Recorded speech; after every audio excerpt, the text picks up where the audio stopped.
Hi Jen, so thank you for being with us, being here with us today. I would like to start by giving you the floor really in terms of why you're sitting here. I know you've got an announcement for your fans. Yeah, so it's been a long, I guess, time taken to come to the decision, but it's finally time to retire, and that's kind of my announcement today is stepping away from football and the game I've loved for so long. But yeah, I guess this is my official retirement. And what's your reason for retiring?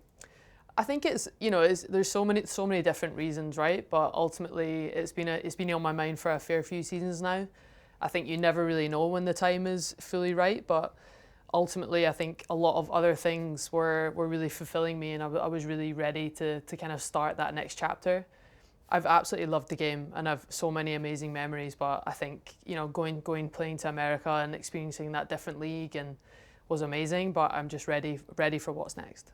And we'll definitely touch on your time in America as well.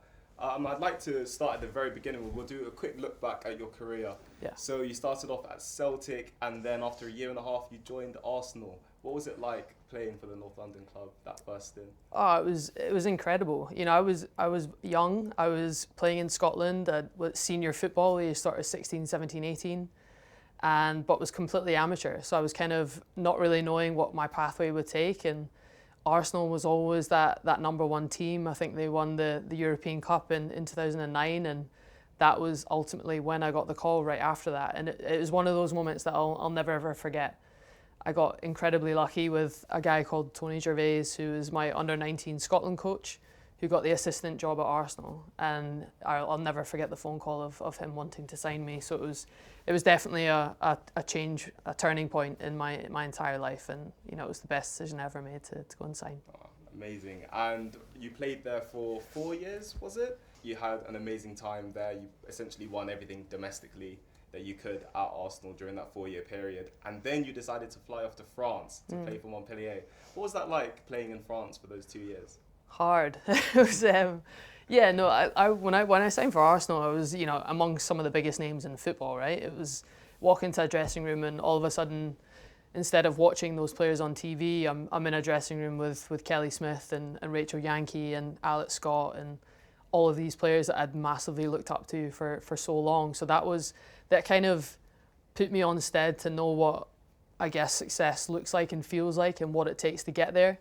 But still, they were still semi-pro, and there wasn't room for me on a contractual basis. So to go full time, opportunities were elsewhere, and Montpellier were looking for a centre back at that time.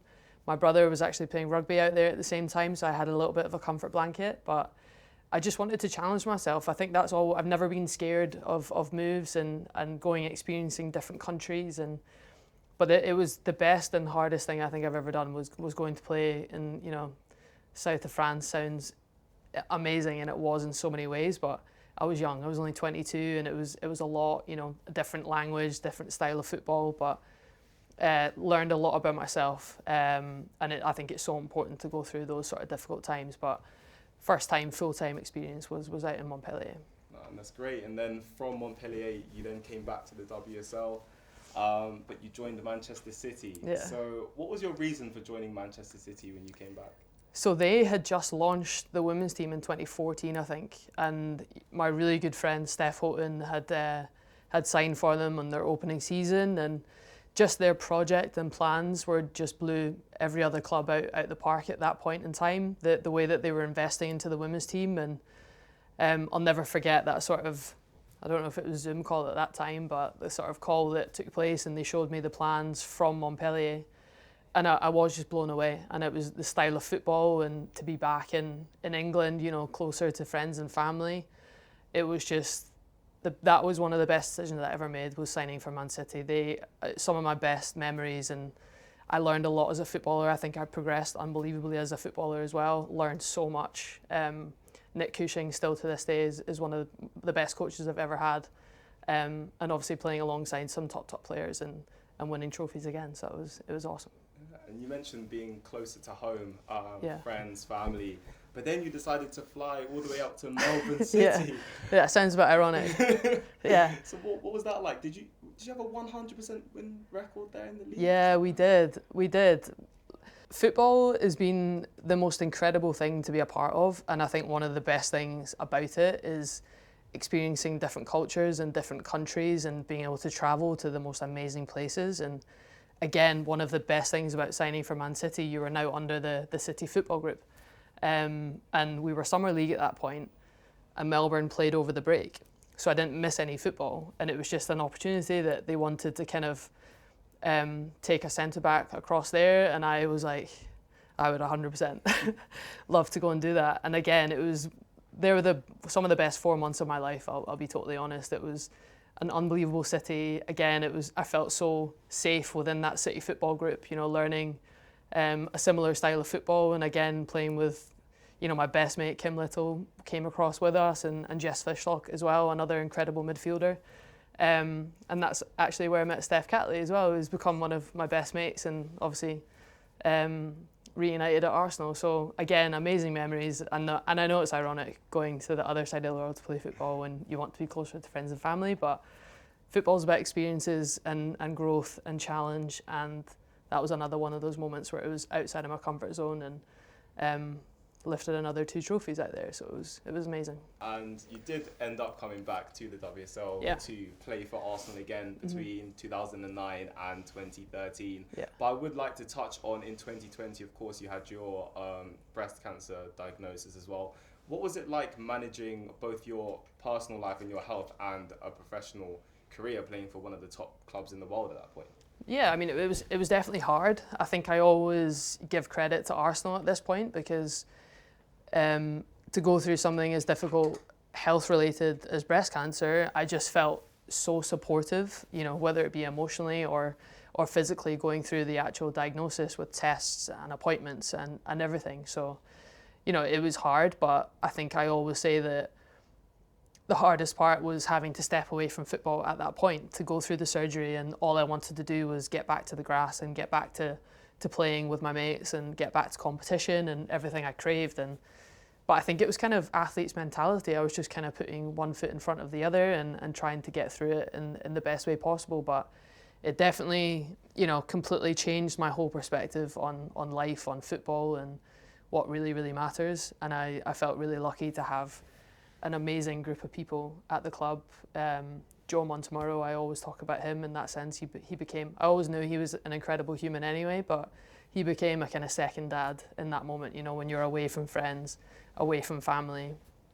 The support he showed amongst the players as well, second to none. So very, very grateful. And what was it like being back on the pitch then after you recovered for the next 3 or so years playing for Arsenal? I know you capped it off with a League Cup win over Chelsea in 2023. So what was that like, the next stage of your Arsenal stint?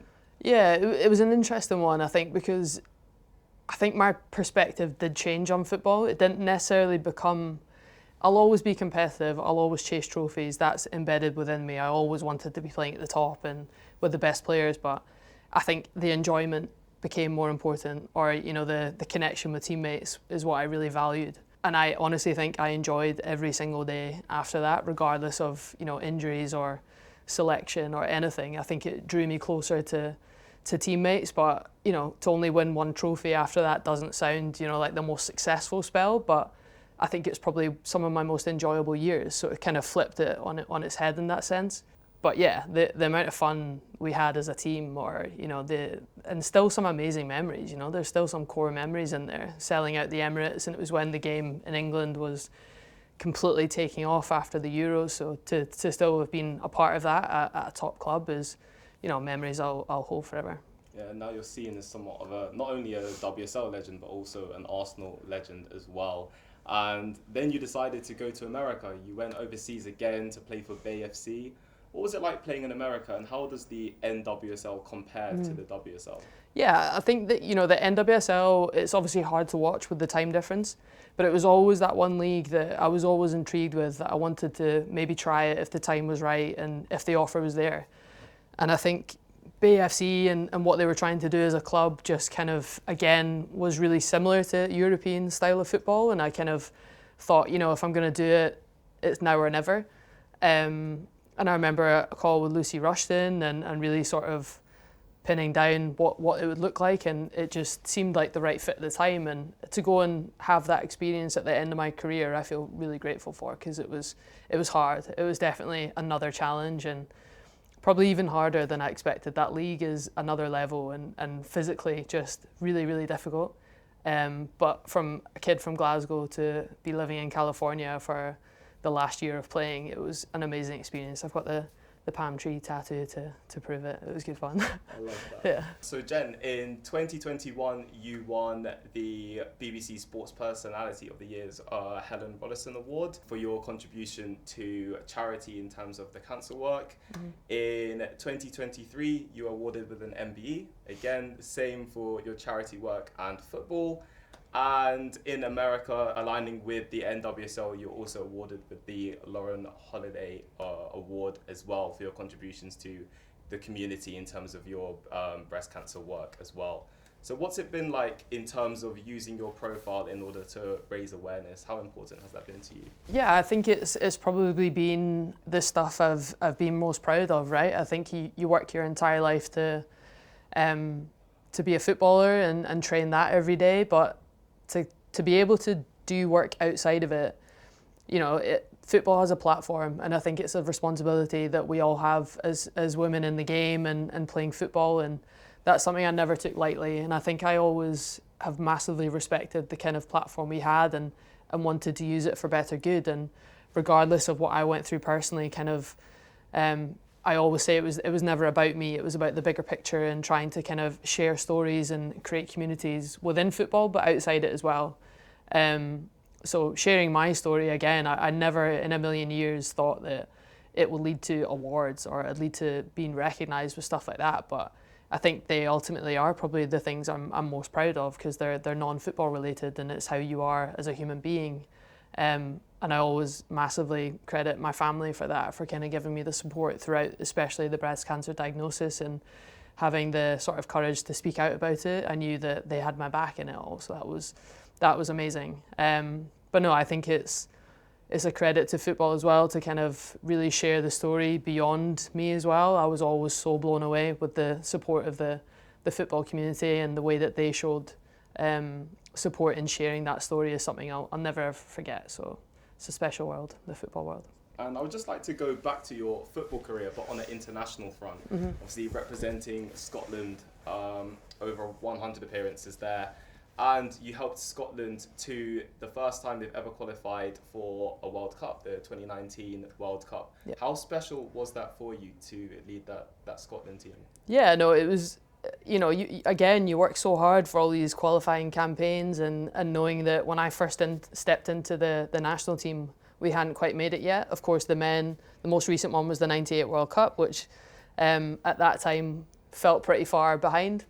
But no, we qualified for the 2017 Euros and then the 2019 World Cup. So to get two tournaments back to back was some of the most special days, actually, like being a part of that squad. But like, aside from qualifying from those tournaments, they are some of the best humans in terms of how much fun I had going and meeting up with Scottish people every 6 weeks was just amazing. I loved it. I absolutely loved it until the end of my spell there as well. Especially when I moved away when I was 18. So, and Montpellier, Melbourne, wherever I was, to go back and, be around the Scottish banter and that amazing group of people was just the best memories. But for sure, to qualify for two major tournaments and know what that kind of did for the country in terms of more girls playing and really having an impact on the development of the Scottish game back home is something that we've always tried to push, and especially with the association, we're trying to grow the game, grow the numbers, grow the investment. Again, I think that's the responsibility that women have the game and will always do. I would also like to touch on what's next for you, Jen, in terms of, I know a lot of your fans will be thinking, right, Jen's retiring now. Will she be stepping into media? Will she be stepping into coaching? Yeah. What's next? I do love the media. I love the broadcasting stuff. I think, I started a fair few years ago with doing it, and then I think retiring from Scotland a couple of years ago just gave me those international windows to really try it and see if I liked it, see if I was absolutely rubbish at it, and I'm still figuring that out. But in terms of like the adrenaline and keeping that, the closeness to football in that sense. I think that's why I love it. It keeps you close to football, still keeps you talking about it and being in amongst it. And I think it's the closest thing to sort of coaching and being on the grass. But that sort of, when you're about to go live and that adrenaline's there, is the closest thing I think I'll ever get to 90 minutes. So broadcasting, I know for sure that's what I want to do. And I also watched my dad do it for so many years up in Glasgow and Scotland. And I will be that cliche kid that might try and follow his footsteps. So broadcasting is definitely the one that you're going to be looking at. I know that you've done some podcast work as well. Is it 3 players on a podcast as well in Sky Sports Football? And you presented that. But broadcasting is 100% what you're looking to do next. Yeah, obviously I'd like to try different things, but broadcasting is where I have the sort of most experience at the minute. Do a bit of public speaking, love the podcast world. Coaching's not on the radar at the minute, but yeah, broadcasting's at the forefront. Well, I'd just like to say thank you so much, Jen, for joining us. A glittering career, and I wish you all the best for the future. Thank you very much. I appreciate it. Thank you. Thank you. Thank you.